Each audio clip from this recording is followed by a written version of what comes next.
बिस्मिल्लाहिर्रहमानिर्रहीम। Second year mathematics chapter number 7 और 7.1 का हम क्वेश्चन नंबर 9 को फॉर्म कर रहे हैं। If O is a original and OP is equal to AB, find the point P when A and B are given these two points। हमने P point find out करना है और उसके लिए हमें एक रिजल्ट दिया हुआ है। यहीं से हम स्टार्ट करते हैं। हमें गिवन है OP is equal to AB, vectors को हम डील कर रहे हैं। सो OP is equal to AB। इस AB को देखें, AB वेक्टर हम इजीली फाइंड कर सकते हैं क्योंकि हमें ये दो वर्टिसेस A और B जो है वो दिए हुए हैं। A के हमारे पास कोऑर्डिनेट्स भी गिवन है और B के कोऑर्डिनेट्स भी गिवन है। सो हम AB वेक्टर मालूम कर सकते हैं। तो पहले तो हम AB वेक्टर मालूम करें। वी हैव AB वेक्टर मालूम करने के लिए प्रीवियस क्वेश्चंस में हम देख चुके हैं कि हमें पोजीशन वेक्टर ऑफ B चाहिए जिसमें से आप पोजीशन वेक्टर ऑफ A को माइनस करें।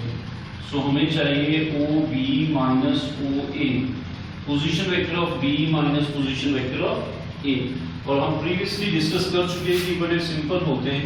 OB अगर आप इसको इस वेक्टर नोटेशन में लिखें ना कि OB हमारे पास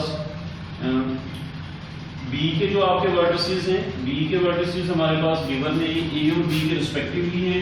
इसका मतलब है ये A के होंगे और ये हमारे पास B के होंगे। B के कोऑर्डिनेट्स हैं 1 और 0 और ओरिजिन तो चूंकि हमारे पास 0 0 होता है, तो जब OB हम करते हैं तो OB का मतलब होता है B के x में से O के x को माइनस कर दें। चूंकि ओरिजिन हमेशा 0 0 ही होता है तो OB का आंसर ये B ही आता है। 1 minus 0 is 1, 0 minus 0 is 0। So OB का आंसर आ जाएगा आपके पास 1 and 0। इसको ऐसे भी लिख सकते हैं 1i plus 0j, या आप इसको वेक्टर नोटेशन एक हम प्रीवियस क्वेश्चन में डिस्कस कर चुके हैं, इसको ऐसे भी लिख सकते हैं 1 and 0। ये स्क्वायर ब्रैकेट्स हैं। अगर आप इसको स्क्वायर ब्रैकेट्स के अंदर लिखें तो इसका मतलब यही होता है 1i plus 0j। इसी तरह अगर आप A वेक्टर देखें तो A के कोऑर्डिनेट्स हमारे पास गिवन है -3 and 7 और ओरिजिन अगेन 0 0। तो इसके भी x कंपोनेंट में से x को और y कंपोनेंट में से y को हमने माइनस करना है। ऑब्वियसली 0 0 माइनस होता है पोजीशन वेक्टर के केस में, तो ये आ जाते हैं -3i plus 7j। इसको भी इस वेक्टर नोटेशन में लिखें तो आपके पास i कंपोनेंट -3 एंड कॉमा उसके बाद j कंपोनेंट 7, ये स्क्वायर ब्रैकेट्स में लिखा है। अगर आप पैरेंथेसिस में लिखें स्मॉल ब्रैकेट्स में तो कोऑर्डिनेट्स होते हैं, स्क्वायर ब्रैकेट्स में लिखें तो आपके पास वेक्टर्स कंसीडर होते हैं। तो हम इसको इन नोटेशंस में लिख लेते हैं। OB का मतलब है ये B वाला वेक्टर होगा, लेकिन जब हम इसको पैरेंथेसिस की बजाय हम ऐसे स्क्वायर ब्रैकेट्स में लिख रहे हैं, इसका मतलब है this is a vector, this is 1i plus 0j minus OA का मतलब हमारे पास है वो एक A वाले आपके कोऑर्डिनेट्स, लेकिन हम इसको स्क्वायर ब्रैकेट्स में लिख रहे हैं -3 and 7, ये जो भी हमने कैलकुलेट की।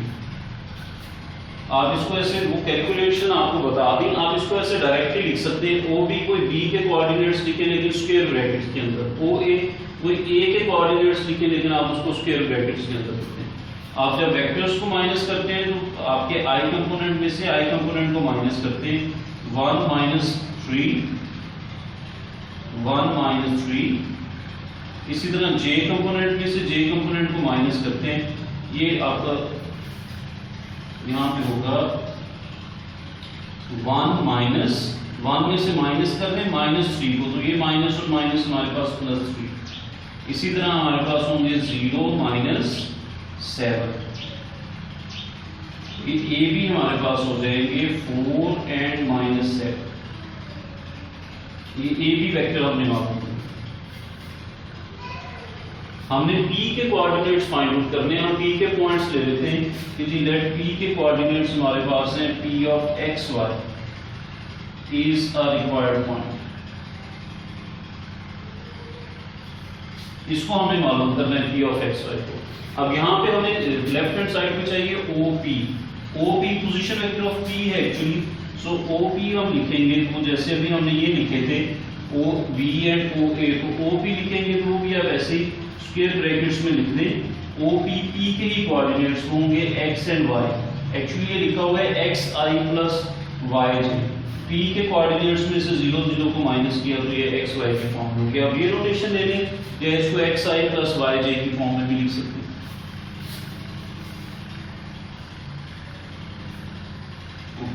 अब ये दोनों वेक्टर्स हमें मालूम हो गए। अब हम गिवन डाटा की तरफ आते हैं। गिवन था हमारे पास O P is equal to A B, इसी इक्वेशन को लेते हैं। ओ पी की जगह पे आप ओ पी की वैल्यू पुट कर दीजिए। वेक्टर फॉर्म में हमारे पास है X Y and A. O P और ए बी की वैल्यूज हम यहाँ पे पुट कर देते हैं। ओ पी की वैल्यू हमारे पास है एक्स एंड वाई, ये वेक्टर फॉर्म में हमने लिखी हुई है। और ए बी की वैल्यू हमने अभी लास्ट में कैलकुलेट की थी, वो थी 4 एंड माइनस है। क्योंकि ये दो वेक्टर्स लिखे हुए हैं तो वेक्टर्स इक्वल हैं। वेक्टर्स इक्वल तब होते हैं जब आई कंपोनेंट इक्वल हो। It means x is equal to 4 and y component means j component equal होगा, means y is equal to minus है। सो x और y दोनों की वैल्यूज हमारे पास होगी। यही हमारा रिक्वायर्ड पॉइंट था p ऑफ x y। इसकी वैल्यूज आप पुट कर दें कि x component 4 and y component is minus है। सो हम गिवन डाटा से स्टार्ट करेंगे कि आपको दो vectors O P and A B equal लिखे हुए। ए बी वेक्टर हम बना सकते हैं, फौरन हमें पता चलेगा कैसे, क्योंकि ए और बी दो वर्टिसेस जो कोऑर्डिनेट हमें दिए हुए हैं, इन दोनों कोऑर्डिनेट्स को चूज करें और हम उनके पोजीशन वेक्टर्स को यूज करते हुए ए बी वेक्टर बना देंगे। फिर left hand side O P vector बनाने के लिए पी के कोऑर्डिनेट्स मालूम करने हैं तो उसको आप एक्स वाई ले लीजिए और ओ पी पोजीशन वेक्टर आप लिख दीजिए। फिर इस ओ बी और ए बी को यहाँ पे पुट कीजिए और कंपेयर करें आई और जे कंपोनेंट्स को, तो आप एक्स और वाई की वैल्यूज कैलकुलेट कर सकते हैं। Thank you.